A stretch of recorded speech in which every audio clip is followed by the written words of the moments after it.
The board is set, the pieces are moving, we come to it at last, the great battle of our time.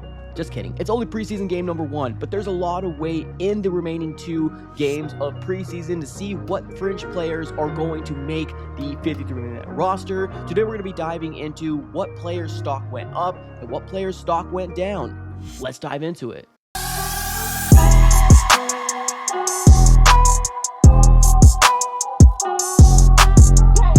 What's going on, everybody? Welcome back into another video. Definitely do me a huge favor, smack up that like button and subscribe for more Arizona Cardinals content. On this channel, we're covering the Arizona Cardinals news, breaking news, conversational pieces, everything surrounding your favorite team. So subscribe it up. It's absolutely for free. But today, ladies and gentlemen, we're really going to be focusing on what player stock went up and what player stock went down.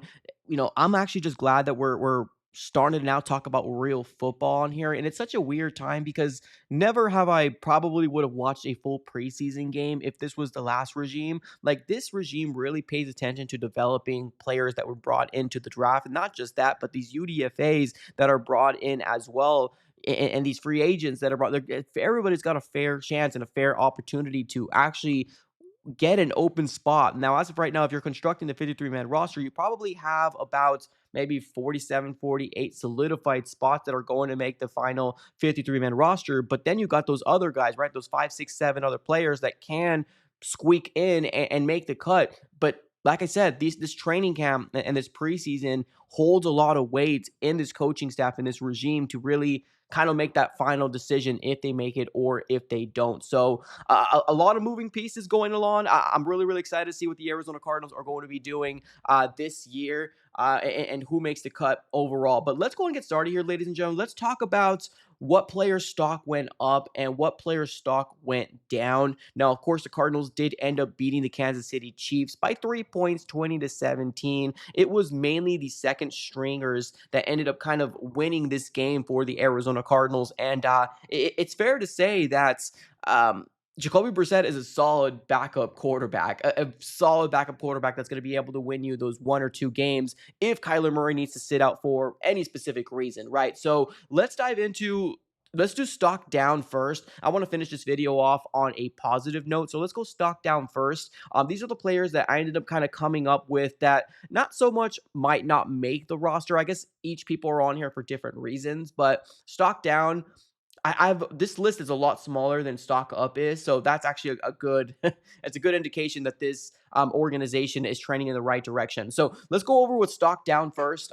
Let's go over with Greg Dortch. Now, I have a very specific reason why I put him on here. He ended up leaving the game with 2 receptions and 21 yards, so nothing like bad, but like I really want to focus on special teams, right? He's going to be a guy that's going to be very much we're going to be leaning heavily on him on special teams, and this is a very big concern. Honestly, this is a very, very big concern that the very first play right out of the gate, right when the Cardinals got the decision to take the ball in their hands, fumble, right? Like, you can't have those things happen to you. Now, is he going to be in the 53-man roster? Yeah, I think he definitely is. He's going to make the 53-man roster based off of wide receiver need. But he is right now a guy that's being leaned on very, very heavily on the special teams. So we need that kind of stuff to get cleaned up, right? We cannot have Greg Dortch allowing such a, I don't want to say silly mistake because it was a really good play on the opposing special team side, but like, you got to hold on to that ball, man. Like, even if you're going down, it's got to be 2 hands on the ball,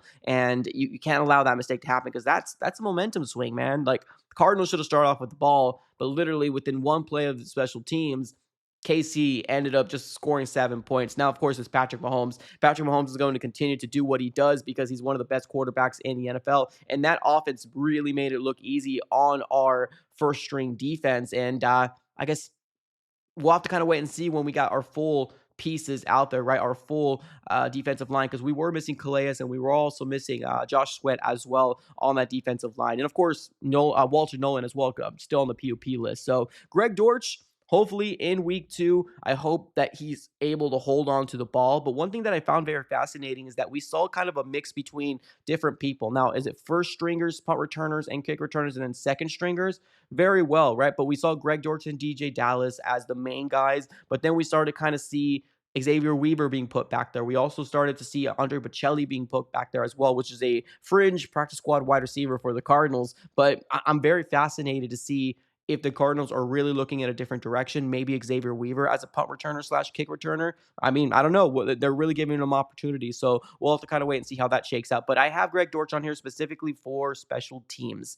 Number two, Elijah Jones, third round pick out of Boston College. Last year, he was on IR for the entirety of the 2024 season. This year, I was really hoping a big jump in training camp. And to be honest with you, I haven't really seen very much of Elijah Jones in training camp. His name really hasn't been called out. He really hasn't made any specific plays. Now, I don't think the Cardinals are going to flat out give up on him. But like if you're really taking a look at the cornerback room right now, there's one player that I probably wouldn't accounted for in the cornerback room. Now, this last game could definitely very well squeak in, and that's Darren Hall. So Elijah Jones really needs to kind of come in here and show his own and really make explosive plays. Now, he did get hurt in this game, but he did end up finishing off this game. So we're going to have to kind of wait and see how it shakes out. But right now, Elijah Jones' stock definitely went down with just not being able to do very much. He's not really rolling with the twos. He's rolling more with the threes more than anything. And being the fact that he was a third round pick last year, there was a lot of weight put on his shoulders, but unfortunately he was on IR for the entirety of the year. So,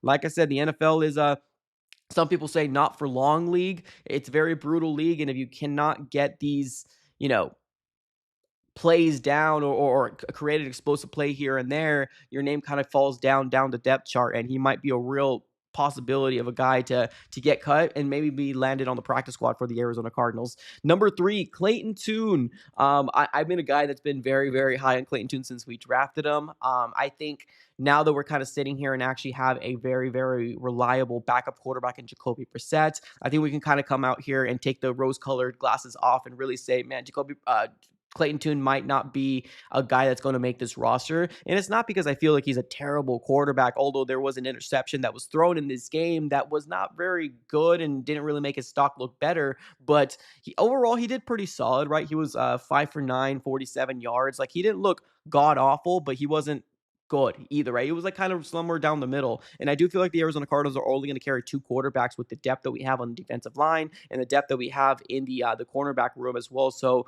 with three quarterbacks, I just don't think it's going to happen. So he might fall victim to only keeping two QBs, and of course K1 being your number one guy and Jacoby Brissett being your QB number two. He's going to fall victim to just the amount of quarterbacks that we have. So his stock kind of went down. Like I said, not because his play was egregious and it was terrible, but I feel like, it wasn't good or it wasn't great either. And he's going to fall victim to only having two QBs, in my personal opinion. Number four, Tajon Palmer. We talked about this already. The wide receiving core that we have right now, there's a lot of unknown when it comes down to the bottom part of the wide receiving core, but this is when you're going to have to kind of step up, right? And I've said this, Tajon Palmer in training camp has actually looked pretty special within the last few couple days. And he was getting a couple balls thrown his way with Jacoby Brissett on the field, but he's just not coming down with those 50-50 balls. Or I believe there was a fade route passed over to Jacoby Brissett in the end zone. He couldn't bring it down. So like those are the type of plays that coaches are really going to kind of look out for. If you make it, your stock goes up tremendously. If you don't make it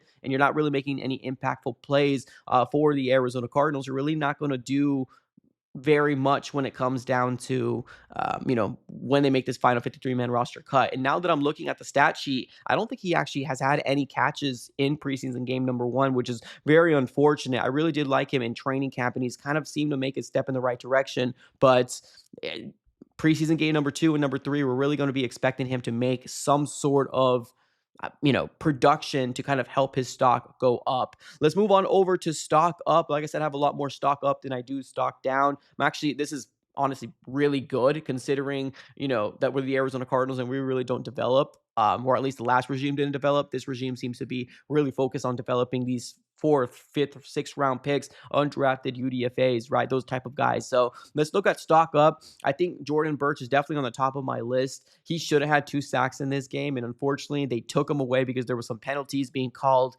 on that specific play. But Jordan Burch looked absolutely explosive, and this is a 3rd round pick that we ended up picking up. And I'm not going to lie to you, I wasn't really, I wasn't looking his way when I was doing my evaluations of edge rushers, but honestly, I'm glad that the Arizona Cardinals have an eye for edge rushers because he looks like to be a pretty darn good pick in the 3rd round for the Arizona Cardinals. He was just absolutely disruptive. He was a disruptive player that's, looked very, very good. Like I said, had the opportunity to get 2 sacks, but unfortunately 2 flags were thrown his way, and those sacks were kind of null and void. But overall, Birch looks to be he looks to be a real deal. Now, is he gonna get a lot of playing time with the guys that we have right now? I don't know. It's so tough to say yes, but maybe he can be a rotational guy, right? Maybe somebody after or right behind Josh Sweat. Maybe that could be a real possibility there. So Jordan Birch, definitely stock went up. A lot of people were very, very excited about him. Number 2, Xavier Weaver.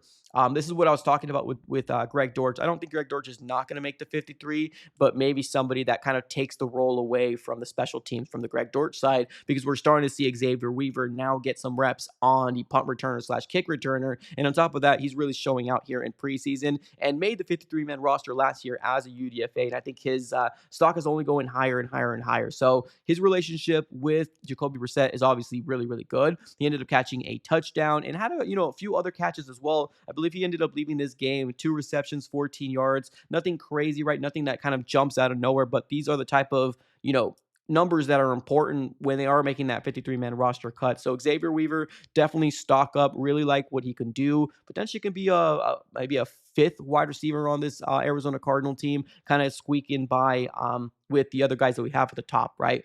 Number 3, Amari DeMarcado.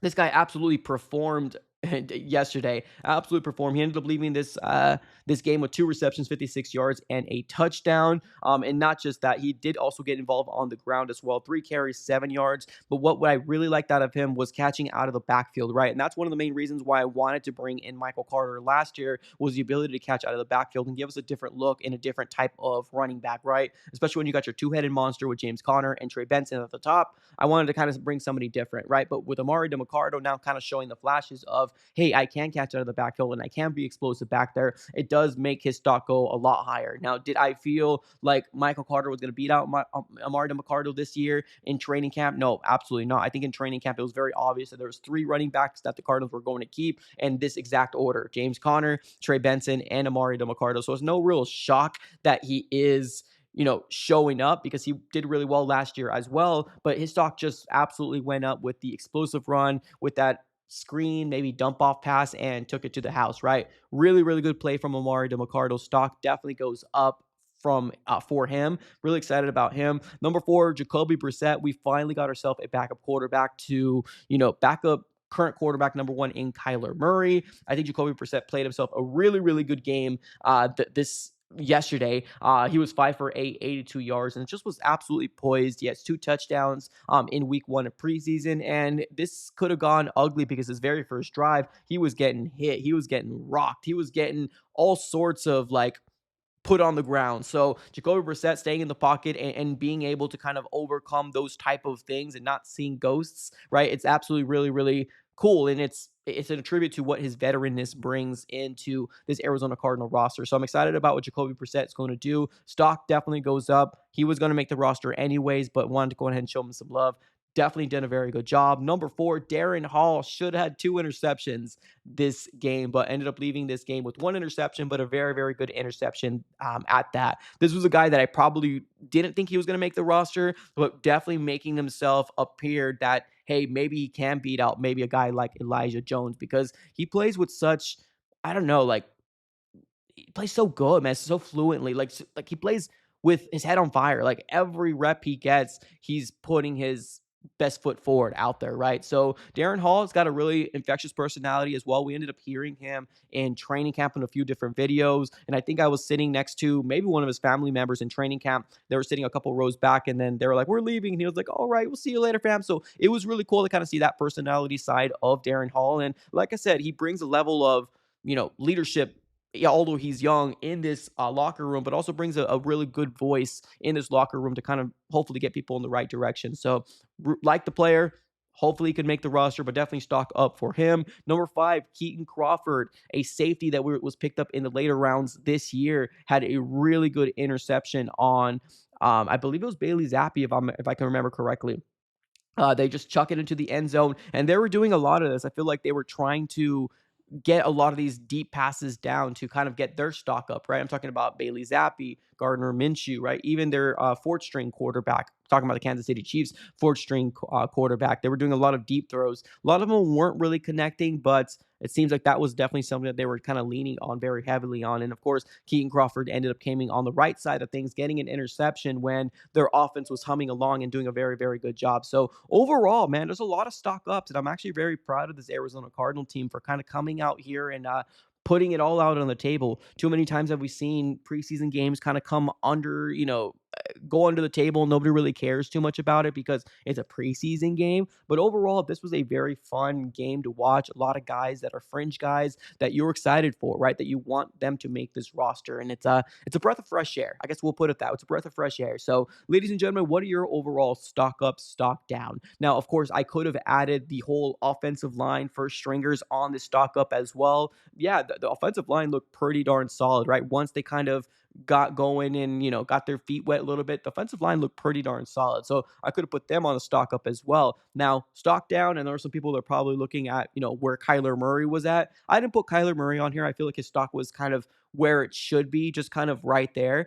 Because overall he played a really good game. There was one bad pass and it was an interception. That was not a good throw at all from Kyler. So I think he knows that. Hopefully he learns from it overall. Did not put Kyler Murray on there. Did not put Trey Benson on there. Didn't put James Conner on there. Their stock is exactly where we have them, are at. I'm really talking about those guys that are potentially going to make the 53 or maybe are going to be on the outside looking in when it comes down to the 53-man roster cut down. So, all right, ladies and gentlemen, appreciate y'all for tuning in as always.